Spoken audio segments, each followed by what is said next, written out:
안녕하세요. 저는 지방에서 거주 중이고 IT 분야로 중소기업을 운영 중인 남성입니다. 지금까지 살아오면서 제게 이런 상황이 생겨버릴 거라고는 단 한 번도 상상조차 못했는데 결국에는 말도 안 되는 사건이 터져버리고 말았습니다.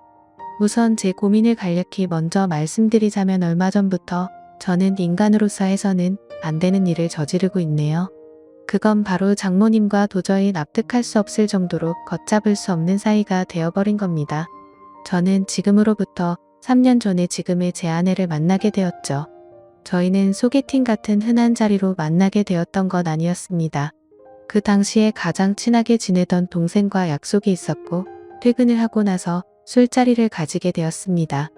이 동생은 원래부터 친한 사이는 아니었고 저의 거래처 회사 직원이었는데 자주 만나서 같이 일도 하고 이야기를 하다 보니 엄청 급속도로 친해진 그런 사이였죠.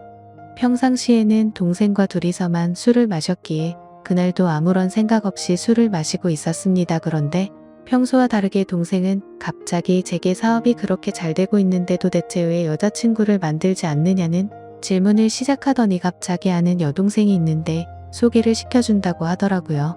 사실 그때는 정말 운이 좋게도 제가 남들에 비해서 사업이 잘 되고 있어서 또래 친구들과 비교하면 말도 안 되는 돈을 벌고 있었습니다.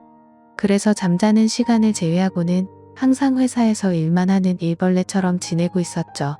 그렇게 몇 년을 똑같은 생활을 반복하다 보니 점점 외로워지던 차에 잘 됐구나 싶더라고요. 그래서 어떤 여자인지 물어보았고 동생은 소개시켜줄 여자의 사진도 보여주더군요. 사진을 보는데 아이돌 걸그룹 같은 풋풋하고 상큼한 예쁜 미모에 놀랬습니다. 하지만 얼굴은 실제로 보기 전까지는 믿지 못하는 거라 생각했기에 예쁜 미모보다도 어려 보이는 모습에 더 궁금증이 생기더라고요. 그래서 동생에게 물어보았죠. 도대체 이 여자의 나이가 몇 살인데 이렇게 어려 보이냐고 물어봤더니 자신보다 3살이 어린데 저보다는 9살이 어리다고 대답하더라고요. 그때는 저도 외로운 마음도 많이 들었고 결혼을 생각할 나이였기에 가능하면 어린 여자친구를 만나서 결혼하고 싶은 생각을 하고 있었기에 너무 마음에 들었습니다. 그래서 다른 경제적인 조건이나 성격 이런 건 뒷전이었고 그저 나이와 예쁜 미모에 빠지고 말았죠. 동생에게는 평생 이 은혜 갚을 테니 반드시 소개를 시켜달라고 말을 했고 그 자리에서 곧바로 그녀에게 연락을 해서 약속을 잡아주더군요. 결국 며칠이 지나고 화창한 날에 그녀를 만나기 위해서 설레는 마음으로 약속 장소로 나갔습니다. 약속 시간보다 한참을 먼저 도착한 저는 카페에서 기다리고 있는 상태였고 약속 시간이 다 되어갈 때쯤 카페 문이 열리는 소리에 그쪽을 쳐다보았죠. 예상대로 기다리던 소개녀가 도착을 했고 그녀를 보는 순간 저는 첫눈에 사랑에 빠져버리고 말았던 것 같습니다. 워낙 사진으로 장난치는 사람이 많았기에 그렇게 예쁠 거라고는 기대를 안 했는데 사진을 뚫고 나왔다는 표현이 정확하다 싶을 정도로 너무 예쁘고 풋풋한 모습으로 제게 다가오더군요. 동생의 이름을 언급하면서 제가 맞는지를 물어보았고 저는 멍하니 있다가 깜짝 놀래서 얼른 앉으라고 손짓을 했죠. 그렇게 소개를 받는 그날 그녀와 저는 기본적인 소개를 주고받는데 너무 좋았습니다. 하지만 문득 어떻게 이렇게 예쁘고 어린 여자가 나 같은 사람을 만나는 걸까 싶더라고요. 물론 제가 다른 남자들에 비해서 한참 부족하다거나 문제가 있는 건 아니었죠. 하지만 제 생각에는 저렇게 어린 여자애들은 대부분 또래 친구들을 만나지 않나 싶었습니다. 그래서 저는 궁금한 건 참지 못하는 그런 성격이었기에 단도직입적으로 물어봤습니다. 저보다 9살이나 어리면 지금쯤 한창 친구들이랑 놀고 싶을 테고 제 나이가 훨씬 많은데 부담스러운 건 없냐고 했죠. 그러자 그녀는 원래 성격이 보수적인 성격에다가 나이 차이는 전혀 신경을 써본 적이 없다고 하더라고요. 그러면서 학창시절 때부터 자신이 바라던 건 쓸데없이 시간을 허비하는 게 아니라 여유로운 삶을 살면서 빨리 화목한 가정을 이루는 게 꿈이었다고 말하더군요. 그래서 기왕이면 철이 없는 또래 남자들보다는 저 같은 연상을 만나고 싶었답니다. 그녀의 생각을 알고부터는 저도 모르게 제 자신에게 더욱 자신감이 생겨났고 그때부터는 더 적극적으로 호감을 표시했던 것 같네요.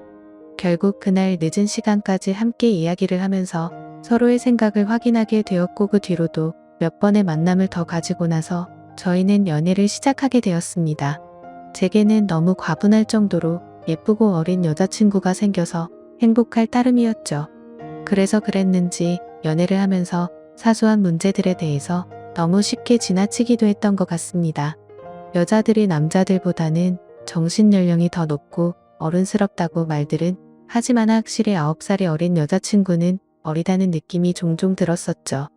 사회 경험이 없어서 그런 건지 돈에 대한 개념도 없는지 제 신용카드를 줬는데 적게는 최소 200만 원에서 많이 쓸 때는 1000만 원 가까이 쓴 적도 있었습니다.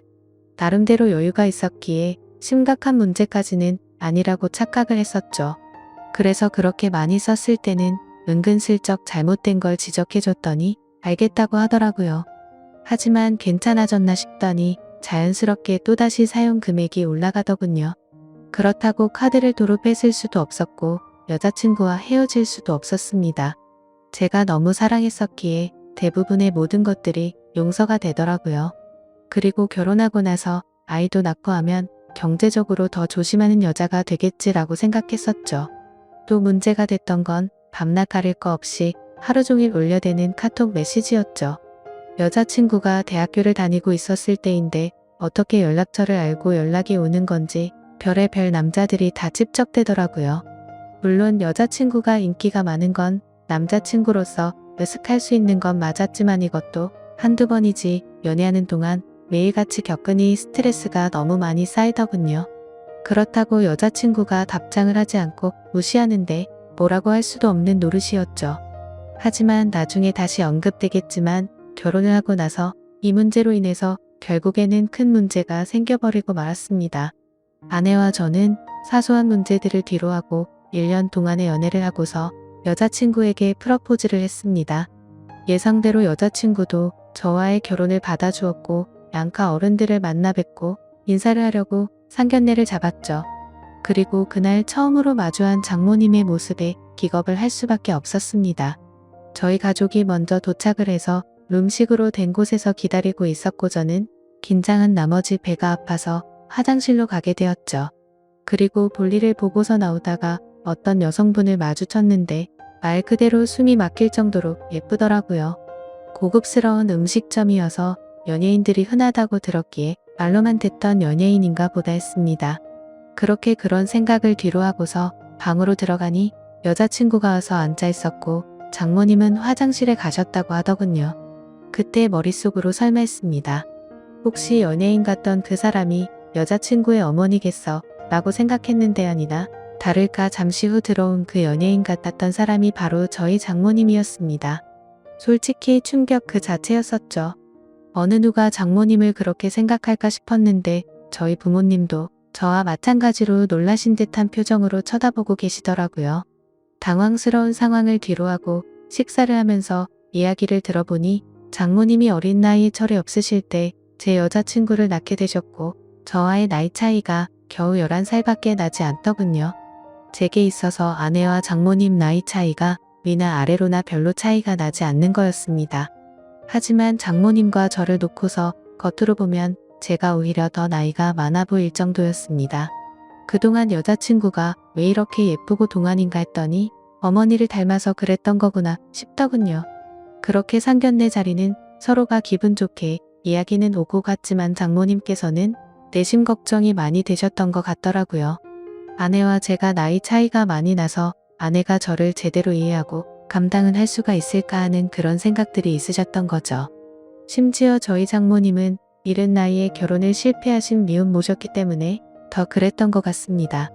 장모님께서도 제 여자친구처럼 어린 나이에 섣부른 판단으로 결혼을 하게 되었고 제 아내를 낳으셨는데 결국에는 그 결혼 기간이 오래가지 못해서 좋지 않게 끝나버리고 말았던 거죠. 그래서 걱정이 더 크시다는 걸 알 것 같았고 그 마음이 잘 헤아려졌습니다. 저는 장모님께 말했습니다. 제가 나이에 비해 나름대로 산전수전 다 겪어봤고 나이도 많은 제가 여자친구를 잘 이해해주면서 예쁘게 살겠다고 했고 저를 믿고 맡겨달라고 말씀을 드렸죠. 그러자 다행히도 장모님은 그제서야 조금은 걱정을 덜어주셨고 기분 좋게 상견례 자리가 끝이 났습니다. 그날 이후 여자친구와는 1년의 짧은 연애 기간을 마침표를 찍고서 곧바로 결혼식을 올렸습니다. 그야말로 누가 보더라도 초고속으로 결혼을 한 거였죠. 요즘에는 10살 정도 차이 나는 커플들이 흔하다 싶을 정도로 많았는데 그런 커플들을 보면 인고 부부들처럼 잘들 사니까 크게 문제될 거라는 생각은 없었습니다. 그러나 그런 이상과 현실은 너무나도 다르다는 걸 알기까지 그리 오래 걸리지가 않았죠. 처음에 1년 동안은 다른 사람들과 다름없이 행복하게 잘 지냈습니다. 하지만 결혼 전부터 문제였던 다른 남자들의 연락이 문제였던 거죠. 함께 지내다 보니 잠이 막 들려고 하다가도 새벽에 울리는 휴대폰 소리에 깨는 경우가 생기다 보니 짜증이 났습니다.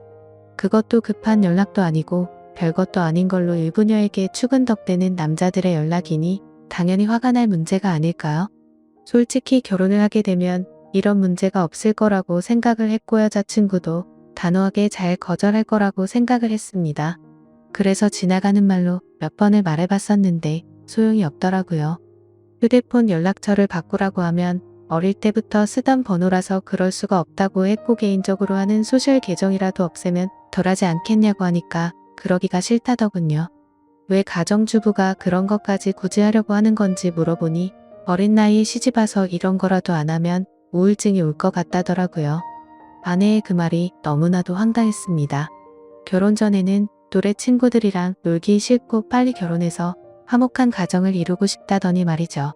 심지어 정말 다른 사람들과 비교했을 때 부족할 거 전혀 없게 다 해줬다고 생각했는데 너무 큰 배신감이 들었습니다. 저는 아무리 많이 벌어도 한 달에 300만 원을 쓸까 말까인데 아내는 한 달에 평균 700만 원은 넘게 쓰면서도 우울할 수가 있는 거구나 싶더군요. 그래서 그냥 사소한 다툼으로 문제를 키우기 싫어서 그냥 넘어가려고 마음을 먹었습니다. 그나마 바람이라도 피지 않는 게 어디겠냐라며 생각을 하고 참았었는데 제가 너무 멍청했던 거죠. 그날 이후로 평소와 다름없이 지내던 중 회사 미팅으로 인해서 백화점을 갔던 날 결국 사건이 터지고 말았습니다. 그 백화점은 평상시에 아내가 자주 가던 곳이었기에 혹시라도 아내가 오늘도 그곳에 왔으면 같이 밥이라도 먹으려고 어디냐고 연락을 했더니 집이라고 하더라고요. 그래서 알겠다고 대답을 하고 나서 백화점 직원과 회의를 시작했고 1시간 정도 뒤쯤 회사로 가려고 하는데 익숙한 모습이 보이더군요. 혹시나 하는 마음에 자세히 보니 제 아내가 맞았습니다. 그것도 옆에는 누가 봐도 잘생기고 키가 큰 훈훈한 젊은 남자와 말이죠. 순식간에 피가 거꾸로 솟는 기분에 당장 뛰어가서 난리를 치고 싶었지만 옆에는 미팅을 같이 한 백화점 직원과 제 회사 직원이 있었기에 그럴 수가 없었습니다. 저는 두 사람에게 급한 일이 생겼다고 말하고는 자리를 피해서 조용히 아내를 뒤따라갔죠. 일단 제가 오해를 하는 걸 수도 있고 나중에 혹시라도 모른다는 마음의 증거를 확보하려고 사진을 찍었습니다. 제발 제가 착각하는 거라고 믿고 싶었지만 그런 바람은 이루어지지가 않더군요. 잠깐 동안 따라다녔지만 마치 연인처럼 팔짱을 끼는가 하며 남자 신발부터 시작해서 화장품이며 옷을 사서는 죄다 그 남자에게 선물을 하고 있더라고요. 그것도 제가 열심히 일해서 번 돈으로 말이죠. 그동안 제 것을 종종 사왔기에 카드 내역을 보면서도 단 한 번도 의심을 해본 적이 없었습니다. 그렇게 아내와 그 남자는 백화점 쇼핑을 마치더니 겁을 상실해버린 건지 너무나도 자연스럽게 팔짱을 낀 채로 엘리베이터로 향하더군요. 솔직히 그때 많은 고민을 했습니다. 분노가 머리끝까지 치밀어 올라서 당장 달려가서 난리를 칠까도 생각했지만 이혼을 해야겠다라는 생각이 들었기에 억지로 참으면서 따라갔습니다. 다행인지 아닌 건지는 참 모르겠지만 그 둘은 다른 연인들처럼 데이트를 하는 것 같더니 밥을 먹고서 각자 헤어지더군요. 아내가 집으로 들어가는 걸 확인하고 나서 차에 앉아서 한참 동안을 고민했습니다. 증거가 충분하지 않은 마당에 지금 모든 걸 밝혀버릴지 아니면 무조건 이혼한다는 생각으로 확실한 증거를 수집할지 말이죠. 그런데 그런 증거를 수집하는 걸 상상만 해도 정신이 나갈 것 같더라고요. 결국 도저히 이대로는 참을 수가 없어서 곧바로 집으로 들어가서 아내를 불렀습니다. 무표정으로 차분한 목소리로 부르는 게 이상하다는 걸 눈치챘는지 아내는 제 눈치를 살피더군요.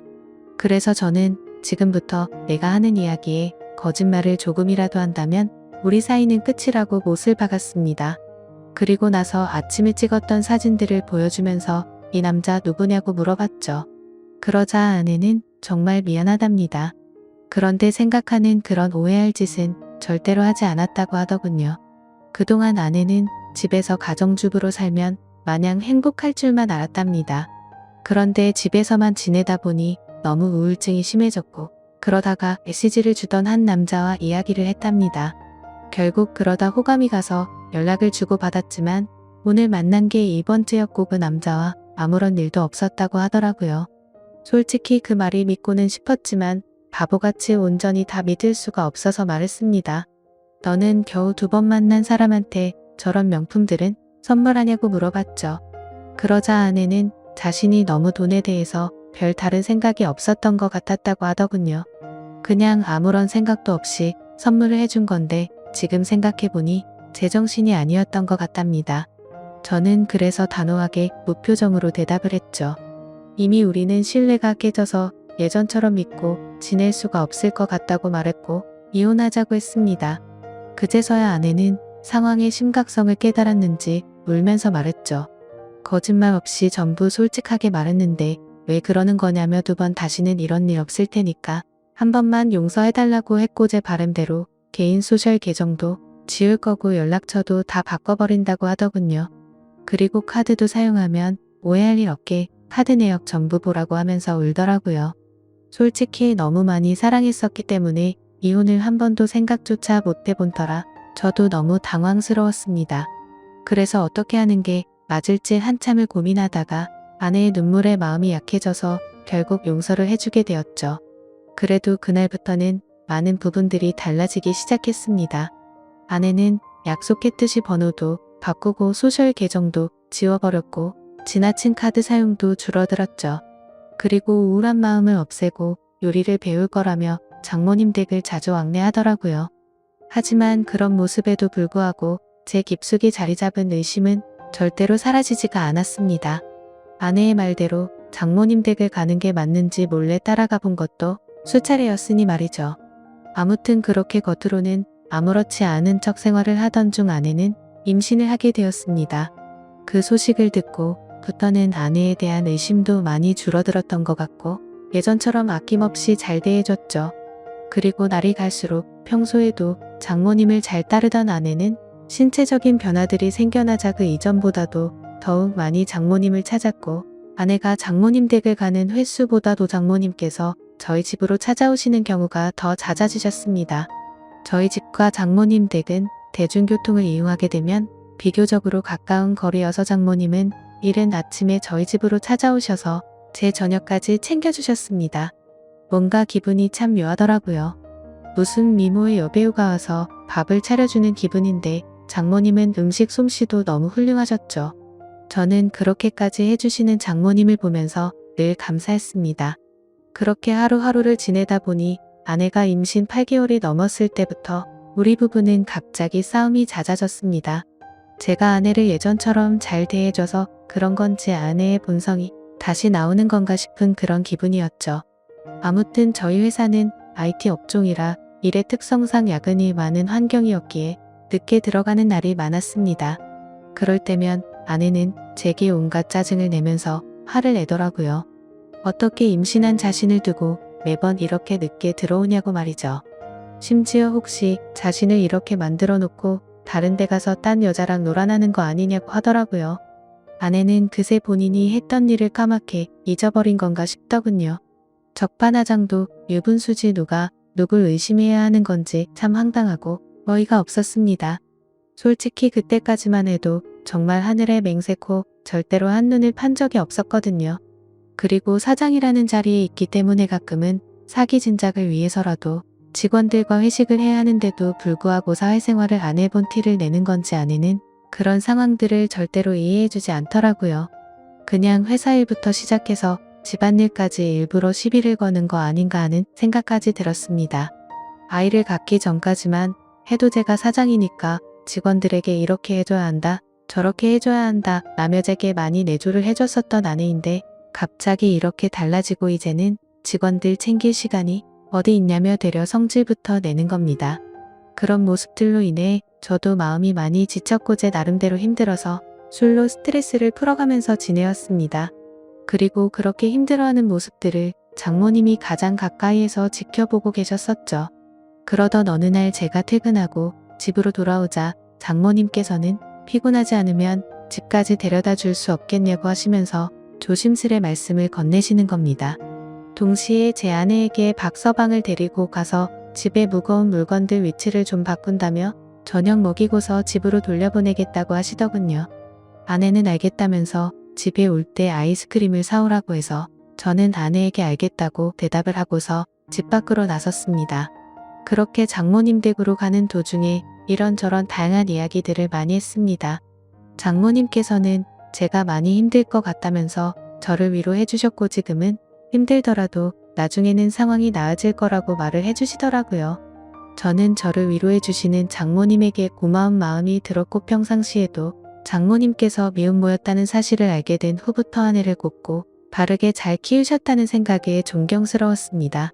그래서 아무 생각 없이 그런 모습이 존경스럽다고 말씀을 드렸는데 당황스럽게도 장모님께서는 갑자기 왈칵 눈물을 흘리시더라고요.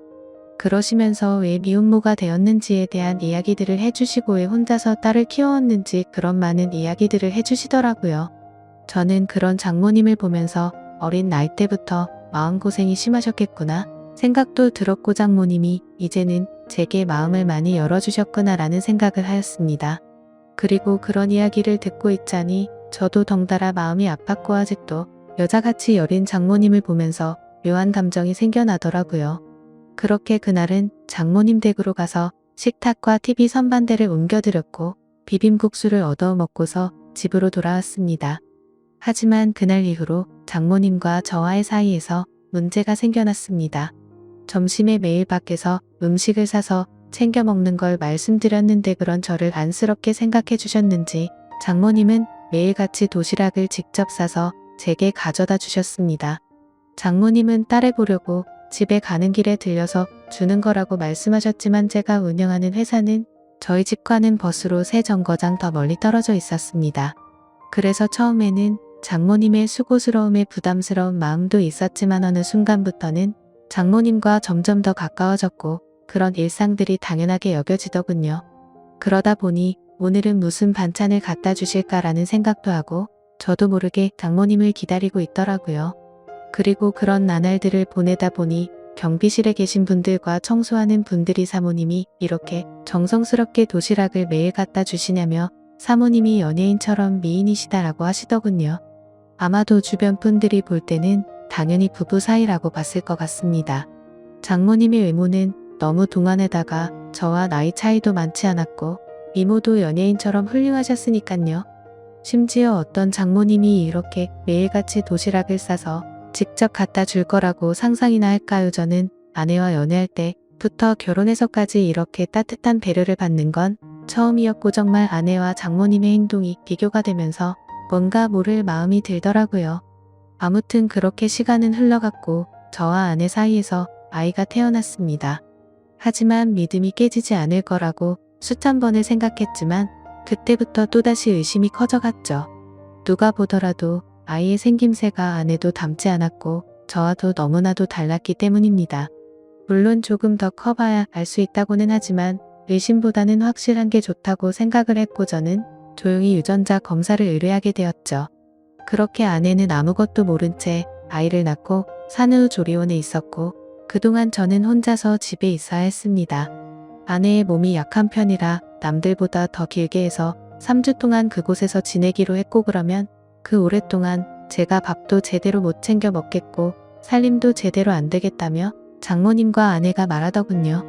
그렇게 여타저타 아내가 퇴원하고 집으로 돌아올 때까지 당분간은 장모님께서 저희 집에서 생활을 하시기로 했습니다.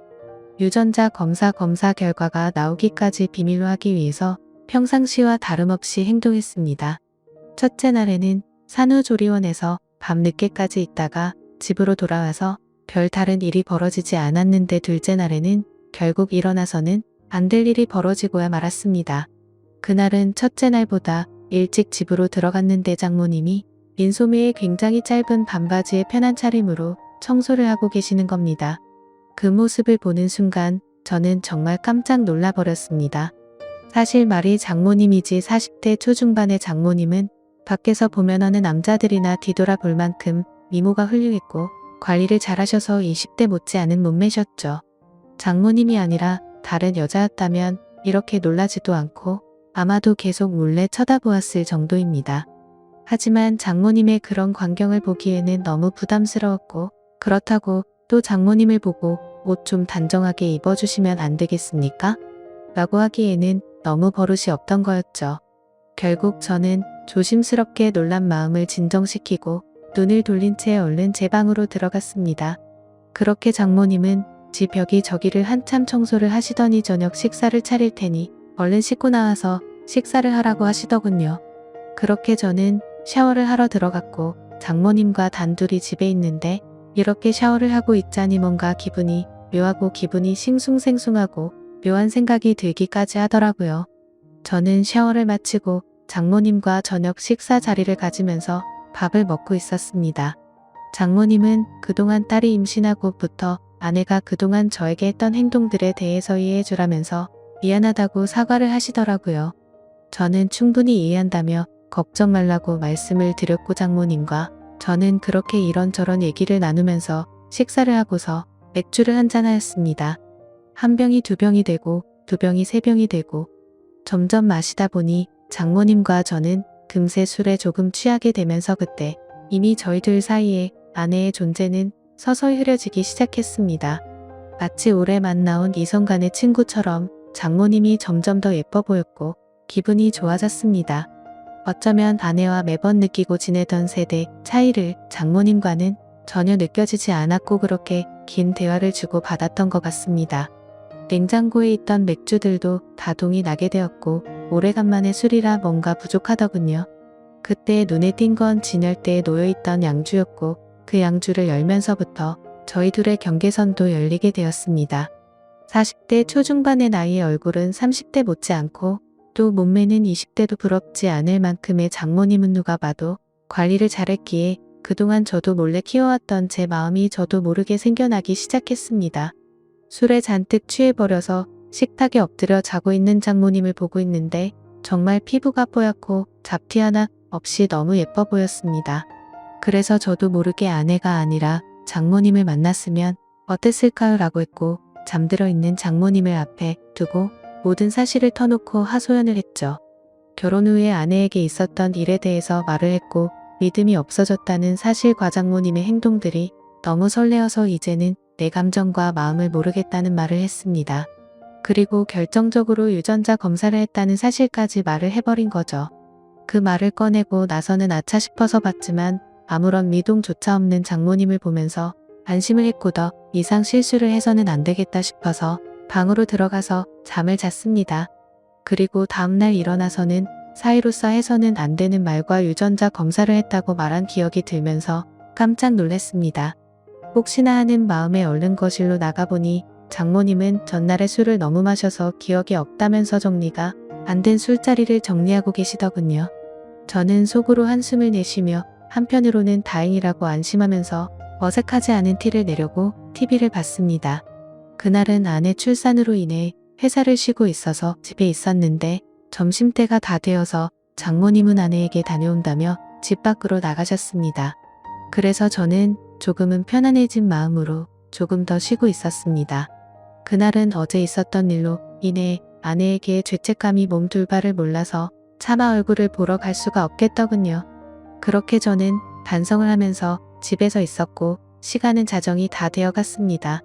아무래도 장모님께서는 아내와 같이 있으려나 보다 하고서 잠자리에 들려고 방에서 누워있는데 문 여는 소리가 들리더니 장모님이 자정이 조금 넘어서 집으로 들어오시더군요.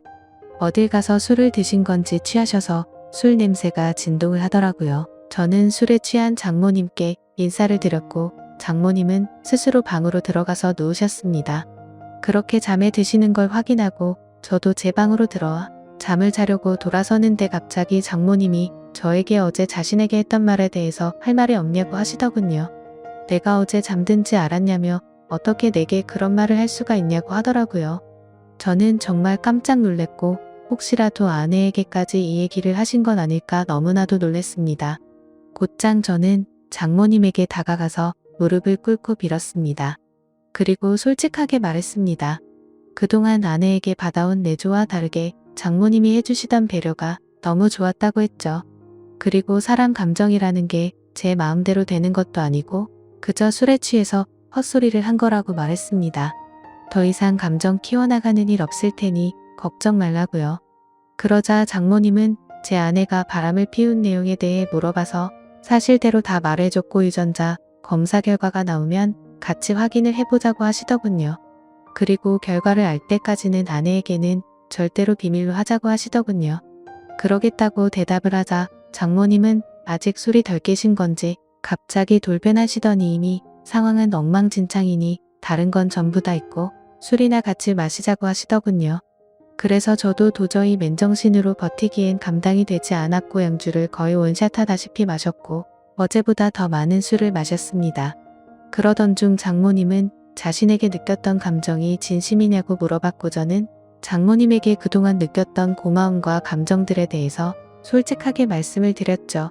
그러자 장모님도 이런 감정은 처음 든다고 하시면서 딸애가 어쩌다 저렇게 된 건지 자신이 어릴 때 실수를 해서 자신의 청춘도 다 날리고 인생을 다 망친 것 같다면서 눈물을 흘리시더라고요. 갑작스러운 모습에 놀라서 얼른 눈물을 닦아드리고 다독여 드리다 보니 또 다시 묘한 기류가 흘러버렸죠. 결국 장모님과 저는 절대로 가져서는 안 될 서로의 감정을 알게 되었고 아마도 그날 이후로 아내에 대한 생각과 죄책감은 사라지고 없어진 것 같았습니다. 그렇게 며칠이 지나고 나서 유전자 검사지를 받아본 결과 정말 불행하게도 제 친자식이 아니더군요. 그런데 참 묘했습니다. 이게 다행인 건지 불행인 건지 생각보다 큰 감흥이 없더라고요. 저는 곧바로 장모님에게 연락을 해서 이 사실을 다 말해 주었고 장모님은 상처가 된 건 아니냐면서 저를 위로해 주었죠. 그래서 제가 드는 생각과 감정에 대해서 솔직하게 다 말해줬습니다. 아마도 아내와의 인연은 처음 바람 피우던 사실을 알게 된 순간부터 끝이 난 것 같다고요. 차라리 지금은 다행인 것 같다고 말하는데 장모님은 울고만 있더라고요. 장모님의 손을 잡고 말했습니다. 아내와 저는 이혼을 할 수밖에 없는 상황이니까 차라리 잘 된 거라고 생각하자고요. 어차피 우리의 감정은 서로가 잘 알고 있는 거고 남들의 시선을 두려워하지 말자고 했죠. 굳이 결혼을 해야 행복하게 사는 것도 아니고 뒷일을 걱정하지 말자고 했습니다. 그러자 딸애가 이 사실을 알게 될까봐 걱정된다고 하더라고요. 그래서 저는 말했습니다. 우리가 먼저 배신하는 게 아니라 먼저 배신한 건 그쪽이니 두려워하지 말자고요. 그리고 굳이 이 모든 사실을 밝힐 필요는 없으니 부담 갖지 말고 만나자고 했죠. 그러자 조금은 걱정이 덜어지셨는지 일단 이 상황부터 해결하고 나서 이야기를 하자고 하시더군요. 남들이 볼 때는 어떤 시선으로 바라보고 욕을 하실지는 몰라도 아마도 지금의 이런 상황이 벌어진 건 신의 계시가 아닌가 싶습니다. 만약 제 아내가 바람을 피우지 않았더라면 이런 상황이 벌어질 일은 결코 없었을 테죠. 그리고 저를 속이고 또다시 바람을 피워서 제 자식이 아닌 아이까지 낳고도 뻔뻔하게 아무 말도 없었다는 데서 이미 온갖 정이 다 떨어졌으니 다행이다 싶더라고요. 장모님과의 대화를 마치고 나서 혼자 가서 이야기한다고 하고는 곧장 아내에게 달려가서 유전자 검사 결과지를 내밀었습니다. 그러자 어떻게 자신 몰래 이런 걸 검사를 할 수 있냐고 따지려 들길래 어이가 없더군요. 그래서 그냥 조용히 하라고 하고 말했습니다. 더 이상은 너에 대한 믿음도 없을 뿐더러 관심도 없고 궁금하지도 않으니까 조용히 이혼하자고 했죠. 그러자 본인은 절대 쉽게 이혼해 줄 수 없다고 위자료 내놓으라고 소리를 지르는데 그냥 무시하고 나와버렸습니다. 결국에는 아내의 불륜으로 모든 귀책 사유가 아내에게 있어서 위자료를 단 한 푼도 주지 않을 수 있었지만 빨리 부부 사이를 정리하고 싶어서 위자료를 주고 협의 이혼을 하게 되었습니다. 그리고 지금 당장은 장모였었던 그녀와 저는 서로의 감정을 잘 알고는 있지만 쉽게 연인이 될 수는 없는 상황이네요. 결국 앞으로는 이 상황들이 어떻게 전개될지는 저도 잘 모르겠습니다. 그저 두 번 다시 결혼을 하고 싶지는 않고 행복하게 연애만 하면서 살고 싶네요. 지금까지 제 이야기를 읽어주셔서 감사드립니다.